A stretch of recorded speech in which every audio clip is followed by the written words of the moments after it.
मागील भागात आपण पाहिलं, शंकर सांगतो आहे तो अचलासाठी 2 साड्या घेतो आणि तिथे 2 तासात ब्लाऊज शिवून देणाऱ्या दुकानात कापड घेऊन ब्लाऊज शिवायला टाकतो। 2 तासानंतर ब्लाऊज मिळणार म्हणून बाजारात भटकतो, इतर सामान घेतो आणि ब्लाऊज घ्यायला दुकानात जातो। तिथे ब्लाऊज शिवून देणारा टेलर मदन येतो। मदन शंकरचा मेवनाच आहे। शंकरने शिवायला दिलेले ब्लाऊज शंकरच्या बायकोचे नाहीत आणि त्याने ब्लाऊज शिवायला देताना मापाचा ब्लाऊज दिलेला नाही, फक्त छातीचं माप सांगितलेलं असतं, म्हणजे ते दुसऱ्याच कुठल्या तरी बाईचे आहेत हे मदनला माहीत पडतं। आता मदनपासून काही लपून ठेवणं शक्य नसतं, म्हणून शंकर मदनला अचलाविषयी सांगतो। मदन रंगेल आहे, तो अचलाला आपल्याकडे आणून ठेवायचा प्लॅन बनवतो। शंकर त्याला टाळायचा प्रयत्न करतो, पण तरी मदन शंकर सोबत लॉजवर जातो। तिथे गेल्यावर अचला मदनला निशांत समजते। मदन अचलासोबत मजा करायची ठरवून शंकरला बाहेर पाठवतो, पण त्या वेळात अचलाचा निरागस वागणं पाहून मदनला तिची दया येते आणि तो शंकरला सांगतो आपण तिला तिच्या घरी घेऊन जायचं। आता ऐकूया पुढे। दैवाची गती गहन म्हणूनच मागे वळून पाहिलं तर आपल्या जीवनाचा प्रवास आपल्यालाच थक्क करणारा असतो। मनासारखा डाव होईल म्हणून हातातले हुकमाचे पत्ते राखून खेळायचं आणि एक दिवस कळतं हातातले पत्ते हातातच राहिले आणि खेळ संपला सुद्धा। अचानक अचलाच्या नशिबाने एक नवीन वळण घेतलं होतं। शंकरला मदन भेटतो काय, अचला आपल्याकडे ठेवायचं ठरवतो काय आणि प्रत्यक्ष अचलाला भेटल्यावर तिला तिच्या घरी नेऊन सोडायचं म्हणतो काय, हे सगळं चमत्कारिक समजण्यापलीकडचं होतं। वाल्याचा वाल्मिकी झाला हे पुराणात ऐकलं होतं, पण मदनचा देवदूत झाला हे वास्तव होतं। शंकरने मदनचं ते बोलणं सांगितलं आणि झटक्यात सगळ्या वातावरणात क्षणभर आनंदाची एक लहर आली, पण एक प्रश्न देऊन विरून गेली। प्रश्न होता, मग असं काय झालं की अचला इथे शंकरकडे आली? सगळ्यांच्या मनात आता हाच प्रश्न होता। एकदम सगळ्यांचा आवाज आला, मग शंकरचा आता जसा चेहरा झाला होता नक्की तसाच मदनने जे बोललं ते ऐकताना झाला असेल असं वाटलं, कारण तो पोट तिडकीने बोलत होता। मग काय, मला तर काय कळणं झालं होतं। मदनला म्हणलो, पण मी अरे बाबा ही साधीसुधी केस नाही होणार, उगं ती आधीमधी आणखी कुठं राहिलेली असल, काय झालं असल तर ते बी आपल्यावर शेकायचं। त्याच्या परिस्थितीला गावाकडे नेऊन ठेवतो आणि आलं कोणी चौकशीला तर इथं दुकानात आली होती, न्यायला कोण आलं नाही म्हणून आम्ही आसरा दिला असं सांगून, पण नाही कुणीच ऐकलं। तो मदन कसला आम्हाला समजत होतं। अचलासारखी निरुपद्रवी मुलगी आयतीच घालून आलेली असताना मदन सारख्या रंगेल बेफिकीर रोज एक पोरगी घेऊन फिरणाऱ्याला उपरती व्हावी याचा शंकरला राग आला होता आणि त्यापेक्षा जास्त भीती वाटली असणार। मदन पोलिसांकडे गेला तर आपलं काय होईल याचा अंदाज शंकरला होताच, म्हणून सगळी टाळाटाळ आणि शंकरने तेच सांगितलं। शंकरच्या मनात अनेक प्रश्न होते, पण ते तो मदनला विचारू शकत नव्हता, कारण त्याने मदनला खरं काय ते सगळं सांगितलं नव्हतं। आता मदन उद्या सकाळी त्याला न्यायला येणार होता, तोपर्यंत पुढचा सगळा विचार करून ठेवावा लागणार होता। शंकर रात्रभर विचार करत तळमळत राहिला आणि त्या उलट अचला मात्र घर सोडल्यापासून इतक्या दिवसात पहिल्यांदाच सुखानं झोपली होती. शिवाय झोपेत मध्ये बडबडत होती, खुशीत हसत होती. त्यामुळे शंकरला झोप येत नव्हती. तिच्याकडे बघून तो मनात चरफडत होता. याआधी त्याच्यासाठी लॉटरी असलेली अचला आता नसती बलात् ठरली होती. मदन निघून गेल्यापासून त्याने तिच्याकडे लक्ष दिलं नव्हतं. रात्रभर इकडून तिकडे कूस बदलत तो मदनशी करायला लागणारी प्रश्नोत्तरं मनात गिळवून पाहत होता. तो मदनला म्हणणार होता, पण तिचा पत्त्या कुठे आहे आपल्याकडं? त्यावर मदन म्हणणार होता, पोलीस काढतील बरोबर हुडकून. पण त्यांनी विचारलं, सापडली तेव्हाच का नाही घेऊन आले? पोलीस चौकीत मग सांगायचं ती घाबरली होती, रडायला लागली. तेव्हा आम्हाला बी काय सुचना झालं होतं. तिला तिचा घरचा पत्ता विचारून बघितलं होतं आणि तिच्या संगती कोण काय वंगाळ काम केलं असेल तर ते बी आपल्यावर शेकेल. म्हणजे पोलीस काय अपराधी घावस तसं सापडलं त्यालाच आतमध्ये टाकतात. अहो दाजी, तसं नसतंय. डॉक्टरकडे तपास करतात, तेव्हा समजल की कोणी काम केलंय ते. आपण तर काय केलेलंच नाही. कर नाही तर डर कायले? आणि तिच्या अंगावर दागिनं बिगिनं होतं असलं, तिच्याकडे पर्स होती, पैसे असल तर त्याचं काय झालं ते बी बाहेर येईल की. म्हणतील तुम्हीच घेतलं असल. होय ते समजा खरं, पण ज्यानं घेतलं असल तो कधीतरी येईलच की, तेव्हा सापडेलच. पोलीस समजा बरोबर करून काढतात, त्यांना आयडिया असती. पोलीस तपास, जेल शिक्षा हे सगळं आधी अचला बोलत होती. आता शंकरच्या डोक्यातही तेच फिरत होतं. कशाला ब्लाऊज शिवायला गेलो आणि तो मदन भेटला आणि हे सगळं मागं लागलं असं झालं होतं त्याला. एवढंच काय कुठून अचलाला गावाला घेऊन जायची बुद्धी झाली असती असं सुद्धा वाटायला लागलं होतं. तो विचार करून थकला होता, पण अजूनही प्रकरण त्याच्यावर शेकू नये याची एकही सबब सापडली नव्हती.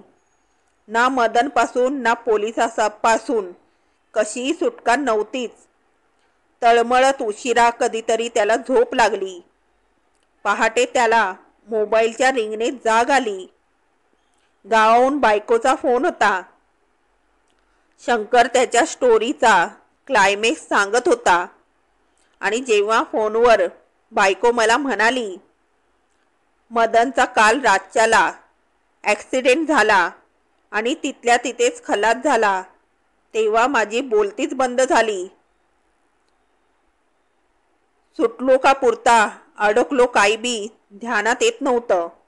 कारण रात्री मदनचा ॲक्सिडेंट झाला तेव्हा बायकोने सांगितलं, येड रस्ता यावर मदनचा ॲक्सिडेंट लॉजवरून जाताना झाला असण्याची शक्यता होती. तो कुठे जात होता आणि त्याच्या आधी कोणाशी काही बोलला होता का याची माहिती मिळाली नव्हती. आता आमच्या थोडं थोडं सगळं लक्षात येत होतं. तेव्हा शंकर पुढे वेगळेच प्रश्न होते. अचलाला आजच गावाला न्यायचं की नाही? लॉज तर आजच सोडायला लागणार होता आणि आता बायको माहेरी गेलेली असणार, त्यालाही जावंच लागणार. मग अचला राहील कशी? तिला एकटीलाही सोडू शकत नव्हता आणि दुसऱ्या कुणाकडे ठेवू शकत नव्हता. सगळ्यात मोठं टेन्शन होतं. जाताना मदन म्हणाला होता, मी बघतो मी बोलतो. तसा तो अचलाविषयी कुणाशी बोलला असेल तर प्रॉब्लेम होणार होता. म्हणजे जर त्याने कोणाला सांगितलं असेल आणि पोलीस चौकशीला आले तर आनंदाच्या शोधात माणूस जगभर फिरतो, तो अनुभव साठवून ठेवतो. भेटेल त्याला वाटतं सुटलो, पण दैव फिरतं. म्हणजे काय झालं होतं याचा अनुभव नेमका कोणाला सांगताच येत नाही आणि सांगितला तरी जसा घेतला तसा तो कोणापर्यंत पोहोचतच नाही. जावे त्याच्या वंशात तेव्हा कळे शंकरला समजलं नव्हतं. त्याला नेमकं काय हवं होतं. आधी होऊ नये वाटत होतं ते झालं होतं आणि आता जे हवं होतं तसंच होत होतं. तरी त्याची अवस्था अजूनही ही भिरभिरल्यासारखी होती. आणि ऐकल्यावर आमची, कारण मदन आला आणि गेला, पण त्या मधल्या वेळात जे काही झालं, ते जे काही ऐकलं, असं शंकर सांगत होता ते थक्क करणारच होतं. त्यावेळी ते मदनला सुद्धा समजत नव्हतं. शंकरला बाहेर पाठवून दिल्यावर मदन आचलाजवळ बसला आणि तिच्याशी सलगी करण्यासाठी त्याने तिला नवीन ब्लाऊज घालायचं का विचारलं आणि आचला उतावळीपणाने घालायचा असे करायला लागली. त्यालाही तेच हवं होतं, पण त्याने घाई न करता हा थांब असं म्हणून तिला समोर बसवलं आणि तिच्या शरीराला कुठेही स्पर्श न करता पहिल्यांदा तिचा आधीचा ब्लाऊज काढला. त्याने पाहिलं तरी ती काही गडबड न करता तशीच बसून होती. तसा त्याला धीर आला. मग उगाचच हात वर खाली करायला लावत त्याने तिला तो नवीन ब्लाऊज घातला आणि हुक लावताना मुद्दामून पण तसं करायला लागतंय असं दाखवत 2-3 वेळा ब्लाऊज घट्ट झाला म्हणत त्याने हात पुढे मागे आत घातला. तसं करताना ती कसला प्रतिकार करते का याचा अंदाज घेत तो तिच्याकडे पाहत होता.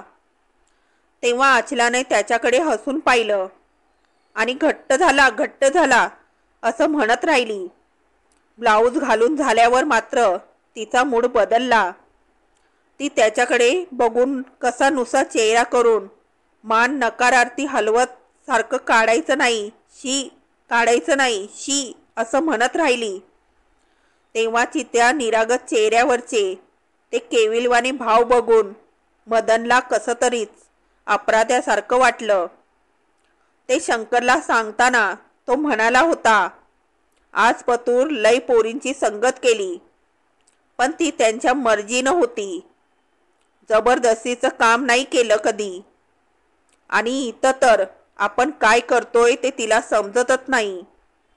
ती तिच्या जवळच्या कोण्या माणसावानी दिसतोया म्हणून ती विश्वासानं माझ्याजवळ आलेली. म्हणजे तो धोका झाला की नाही. आणि आपण असं कशापाय करायचं. आपणाला खुशी जवळ येणाऱ्या पोरींची काय कमी. तेव्हा शंकरला समजलं होतं. नंतर त्याने लॉजवर आल्यावर पाहिलंही. अचलाचं रूप त्या बदललेल्या मदनने एकदम बदलून टाकलं होतं. मदनने शंकरला सांगितलं. नंतर अचलाने मदनकडे साडीसाठी हट्ट केला, पण त्याने तिला उद्याला आंघोळ केल्यावर घालायची असं सांगितलं. तसं ती आंघोळ असं म्हणत शरीराला आळोके पिळोके देत अस्वस्थ हालचाल करीत राहिली. मग त्याने विचारलं, तुझी तू आंघोळ करशील? ती होकारार्थी मान हलवीत राहिली. कपडे घालशील? विचारलं तेव्हा तिच्या मनाचा गोंधळ उडालेला दिसला. पण थोडा विचार केल्यासारखं करून ती खुशीनं येऊन होकारार्थी मान हलवत राहिली. म्हणून त्याने तिला आंघोळ करायला पाठवलं. पण ती आंघोळ करून कसे तरी अर्धवट कपडे घालून बाहेर आली. नंतर मदनने थोडी मदत करून तिला साडी नेसवली. केसांना क्लिप लावली, टिकली लावली, गजरा माळला. तेव्हा गळ्यावर हात ठेवून तिने त्याला खुणेनेच कुठे आहे असं विचारलं. त्याने ते डोरलं तिच्या गळ्यात घातलं. मदन सांगत होता तेव्हा तिच्या डोळ्यात पाणी होतं. आणि त्यानंतर ती आधीसारखी अस्वस्थ राहिली नव्हती. शांत झालेली दिसत होती.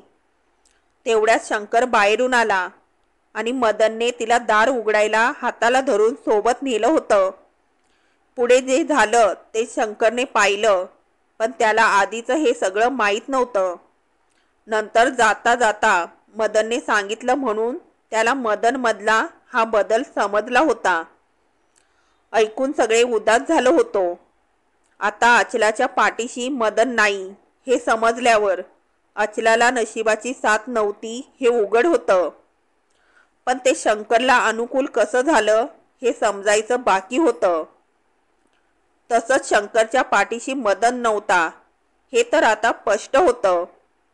पण तरी तो इतका धीट कसा हे समजत नव्हतं.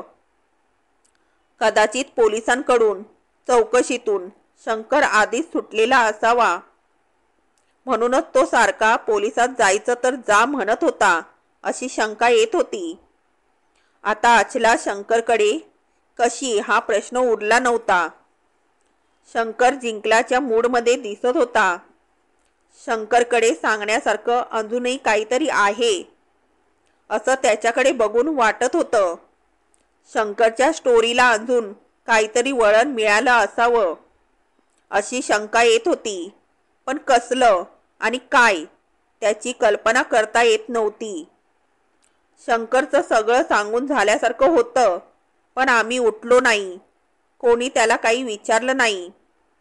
पण त्याने ओळखलं आम्हाला अजून पुढचं ऐकायचं आहे. त्याने मग स्वतःनंच सांगायला सुरुवात केली. मग करतो काय? तेव्हा दुसरं काय बी इलाजच नाही म्हटल्यावर आलो घेऊन घरला. म्हणलं वाघाला काय, वाघ म्हटलं तरी तो खातोय आणि वाघोबा म्हणलं तरी खातोयच की नाही. होईल ते होईल. घरला एकटी म्हातारीच होती आई माझी, तिला समद पटवून सांगितलं. नातू बघायला मिळणार म्हटल्यावर ती बी खुशी खुशी तयार झाली. मग बायको तिकडे सासरवाडीला होती. मी बी तिकडं गेलो आणि येतानीच तिला जरा वेगळं समजावून सांगितलं. म्हणलं ही येडी हाय आणि आपल्या पदरात लेकरू देईल. तिची ती राहिली का कानोड्यात पडून आणि मी तुला बी टाकणार नाही. आणि हळूच म्हणालो हे मधूनच खटला हाय. मग तर ती बी राजी होणारच होती. तशी झाली बी. शंकर सगळं संपल्यासारखं बोलला आणि इथे त्याचं सगळं अचला प्रकरण संपलं. म्हणजे शंकरला अडकवायची संधी आहे असंच आम्हाला वाटलं. पण आम्ही उठता उठताच तो पुढे म्हणाला, आणि दुसऱ्याच महिन्यात बातमी आली गौरा पोटीशी आहे.